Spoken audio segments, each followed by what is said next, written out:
My son was rushed to the emergency room, so I texted my mom asking for help. She replied, "We're busy with Margaret." Then she mocked my son's condition.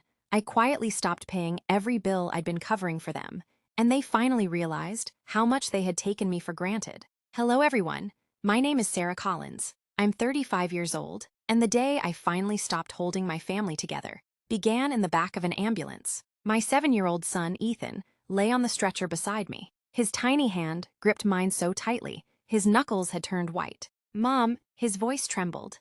"Am I going to be okay?" I forced myself to smile. "Of course you are, sweetheart." Inside, I was terrified. The paramedic kept checking his oxygen level. Another adjusted the IV. Everything happened so quickly that I barely remembered grabbing my phone. I sent one text. "Mom, Ethan is being rushed to the emergency room. Can you please come?" For nearly 5 minutes, there was no reply. Then my phone buzzed. I smiled, thinking my parents were already on their way. Instead, I read 4 words that changed everything. "We're with Margaret." I stared at the screen, then typed back, "It's an emergency." A minute later, another message appeared. "Margaret needs us today." I swallowed the lump in my throat. "Mom, I'm scared." Her final reply came almost instantly. "Children get sick. Stop panicking.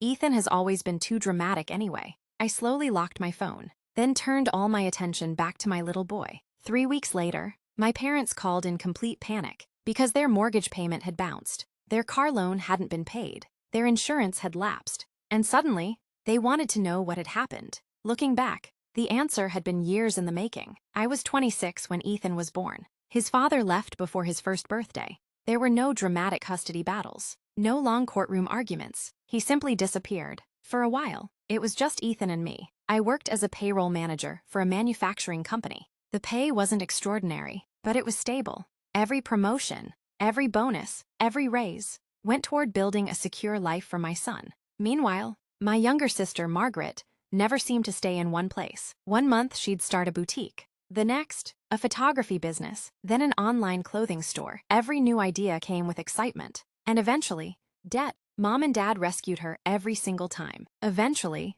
they ran out of savings. Without telling anyone, they refinanced their house twice. When I found out, Dad looked embarrassed. "We just wanted to help her." I quietly answered, "I know, but someone has to protect your future too." That's when I started helping.